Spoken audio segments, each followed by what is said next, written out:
Hello, everybody, and welcome to another mini episode with me, Djbatman. You may have noticed my intro has changed. Unfortunately, I won't be playing music at the end of my episodes for now. Fortunately, I'm not able to afford the licensing anymore. Hopefully, if I make some more money, I will be able to do that again, or find some artists that would like me to promote their music. So anybody out there who does music, get a hold of me, and I want to put some people's good music on here. But anyways, today's episode we're going to talk about a paper that recently came out. I really don't know how to say this name properly, but it's WION. It's a team in London in the United Kingdom. So this was published yesterday. But basically, the article, the title is British Scientist Says Flawed PCR Test Mistook Common Colds, Flu for COVID-19. Alright, and as always, I will have the link to all the articles that I read so you can read them yourself and share them to everybody you know. So anyways, let's get on to this. So the article goes, a British scientist has said that the flawed PCR test mistook common colds and flu for COVID-19 and should have been axed. Many people may not have been infectious despite getting a positive test. Professor Francois Boliax, I don't know how to say that properly. I'm butchering names. Director of the University College London's Genetic Institute. Man, that's a mouthful. Told the Mail on Sunday. UK government's advice says PCR tests are more accurate than literal flow devices, LFDs, and people can stop self-isolating if a positive LFD result is followed by a negative PCR result. Professor Alan McNally, a University of Birmingham microbiologist who helped set up the Lighthouse Lab in Milton Keynes, said the decision meant PCR testing methods are largely standardized. There appears to have been little or no oversight of these new labs, and with different PCR methods and equipment being used, says Professor McNally. UK Health Security Agency, UKHSA, has suspended a COVID-19 testing laboratory in central England over concern that it had been incorrectly given negative PCR test results in people who are infected. NHS Test and Trace launched an investigation into the lab in, oh my god, this is a ridiculous name, Wolverhampton, over reports of people getting negative PCR test results after testing positive on rapid lateral flow devices, LFDs.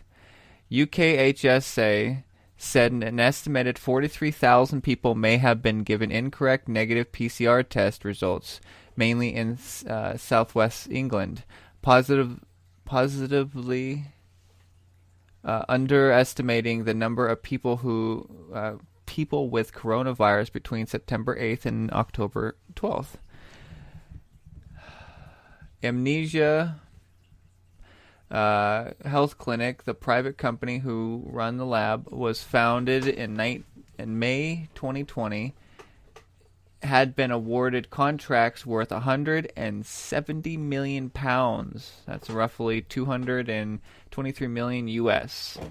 To proceed results of PCR tests. Its chief executive, Andrew Riposati, I think I said that right, said the company was fully collaborating with UKHSA's investigation and did not wish this matter of anything else to tarnish the amazing work done by the UK in this pandemic.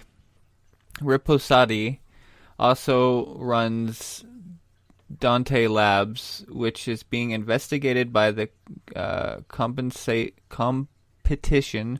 and Markets Authority, CMA, over allegations it has failed to deliver PCR test results on time or sometimes at all. Prime Minister Boris Johnson has faced criticism, with many saying NHS test and trace falls well short of the world-beating system he had promised. In Milton Keynes, every test we performed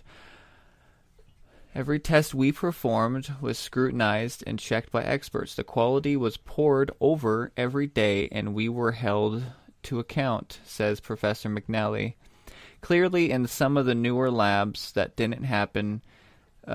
Cynically, one might say it almost turned into a money-making exercise for the private sector, as we had literal flows by then, and everyone knew how do them. They need to go back and fix that. Why did we need expensive PCR tests? The test results basically became meaningless. I've been contacted a couple of times about other examples, says Professor McNally. There will always be errors in lab. Usually they're caught quickly. Amnesia was only the worst. And that's the rest of the article. But it just goes to show that this is another reason why we have to stop just blindly going by whatever our government says. Because you got to remember, people, our governments aren't really out to help us. I mean, a lot of these people that are in office have probably been in there for who knows how long. I don't know in other countries, but I know in the U.S. a lot of the politicians have been in there for far too long and need to be kicked out.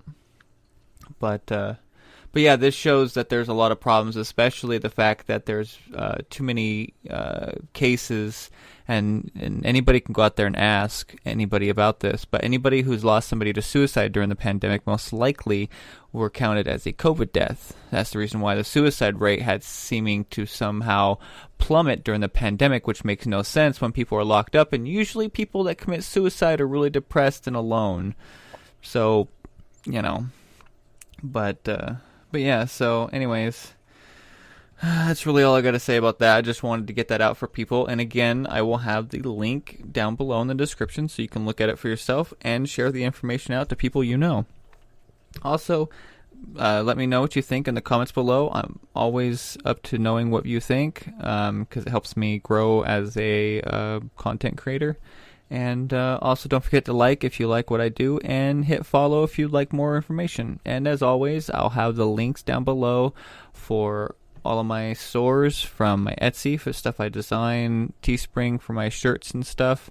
And then I also got a Patreon recently set up, so you can get some nice cool stuff. But anyways, I hope everyone takes it easy, and hopefully soon I'll have some music again to start playing at the end of these. But until the meantime, everyone take it easy. I'm Djbatman, and I'll see you in the next episode.